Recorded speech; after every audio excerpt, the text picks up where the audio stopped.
Hello, everyone. Welcome to another episode of the 1, 2, 3 count over here at the Curtis Collective. It's your boy, the Not So Super Fan. I don't have my co-host with me today, Ron, Dad Panther, the worshiper of the fake tribal chief. You know, there's only one true tribal chief. That's Solo Sokoa. We're just gonna leave it as that. But we're gonna talk about Wrestlepalooza today, and was it a hit or a miss? That's the question. Was it a hit or a miss?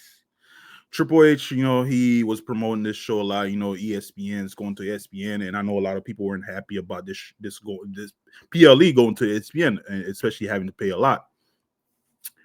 But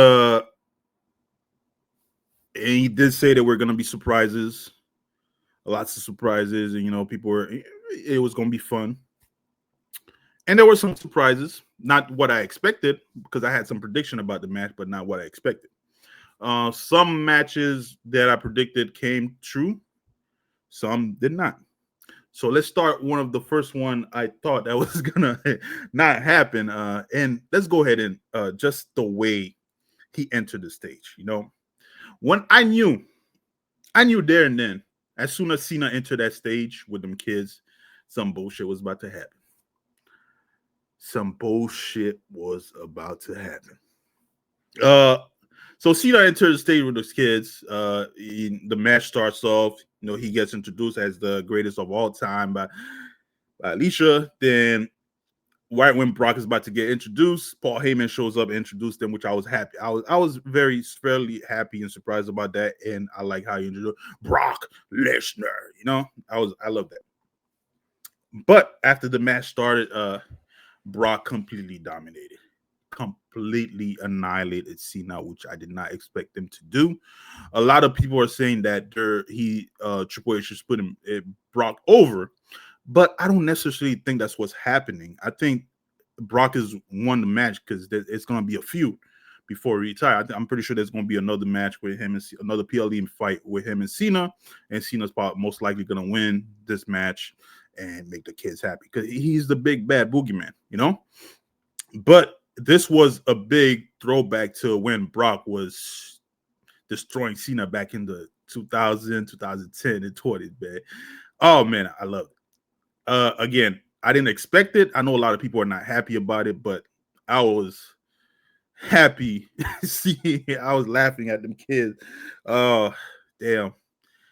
The joy just taken away from these kids, man. What a way to start the show, just ripping the joy out of the kids and destroying their hero. It was just awful.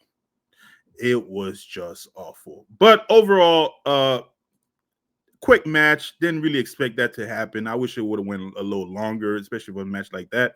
There was no blood, but Brock did necessarily dominate. Even the referee got an F5, which it was crazy. But Brock is good at playing that dominant bad guy, which is okay. But again, not a lot of people expected that to happen, especially again, this is Cena's last roundabout. So people expected him to win the match.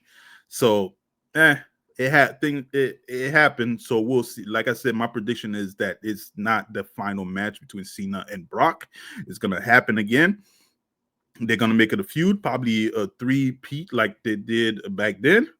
And Cena wins the third one, and boom, he goes and fights somebody else and retires. I'm pretty sure that's what's gonna happen.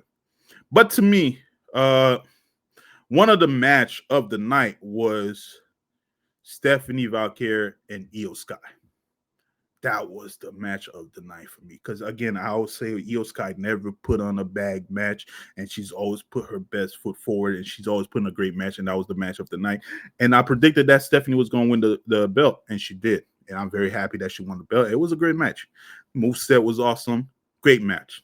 But now, is she going to be or are they going to drop the ball with her? Because they usually drop the ball with these wrestlers. Or how are they going to book her moving forward? Because she's the heavyweight champion. they have to pick the right opponent. And there's plenty of women out in the roster that she could have great matches with. I'm hoping Triple H don't drop the ball on that and they book her properly, because this is one of the wrestlers I'm very excited about to see what she's going to do as far as in the future when it comes to WWE. And, again, I'm hoping that's not it for Iyo Sky in the picture, because she did put up a great match. But I'm pretty sure this is probably going to result to her feud going on with the Kabuki Warrior. So we'll see what happened. But overall, great match. And to me, that was probably my favorite match of the night. Moving on to the next one was our boy Jey Uso, which, I still think Jey has some work to do, but again, this guy is over. When him and his brother came in, they have a new song, I guess, with a tag team song with them together, which was unexpected.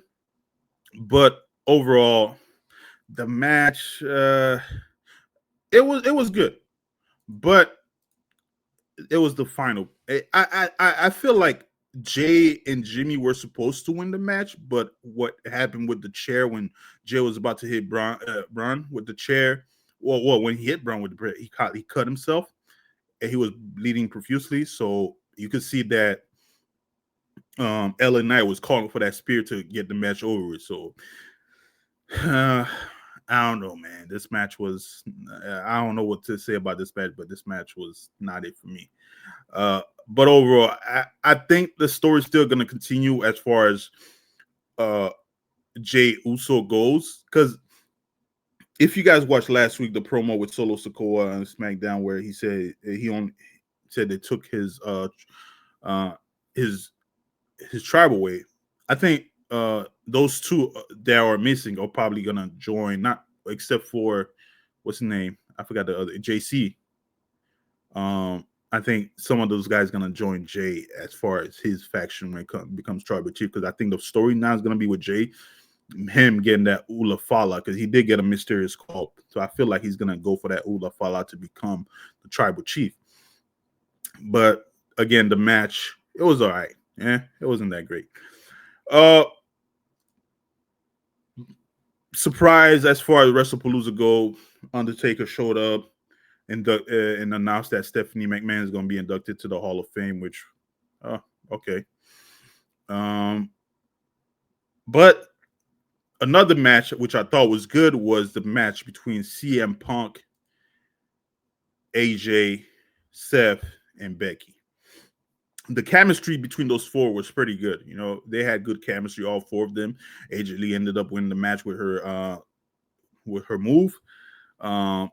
Becky tapped out, which I feel like that's gonna lead to a feud between her and Seth, and it's gonna be some feud between the Seth and her and the Vision, and it's gonna lead to a more interesting story. I feel like, in the Punk is most likely gonna go for the title, or AJ probably gonna go for the title, or it's probably her last time around. We'll see what happens.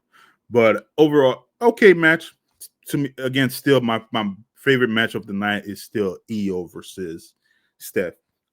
But did enjoy this match. Again, these guys had great chemistry. You could see the experience there between Punk, Seth, Becky, a lot of experience there. So this match, it went smoothly.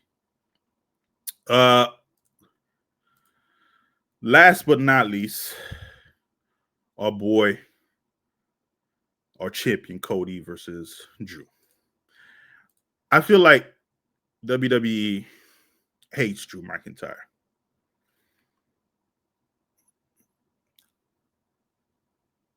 It's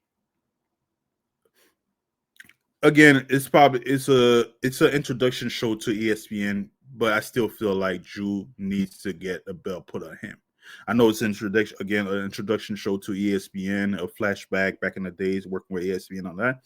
But Drew, at this point, just give Drew the belt. Cody's gonna be out for a while filming, but come on. All that work Drew been doing, all the mic work, put a belt on him, man. I don't know where, I forgot when, but it was kind of the same way he lost a different match when he was injured. He was about to hit his move set, and he limped, and he lost the match. And I forgot which match it was, but it did happen before. But damn, man. Overall, I really don't know how to feel about this show, guys. I did enjoy again. I did enjoy the Brock Lesnar and Cena match, not because Cena lost.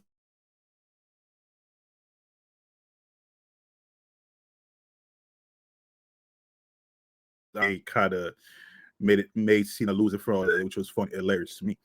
And the match I really wanted to see was Iyo Sky and Stephanie Vaquer, which ended up being a really great match. You could see at the beginning they were feeling at each other, then it turned up, and it turned into a great match. And Jey Uso, Bron Breaker, Bronson Reed, Jimmy Uso, good match, but little hiccups here and there. But and LA Knight as the special referee played out great.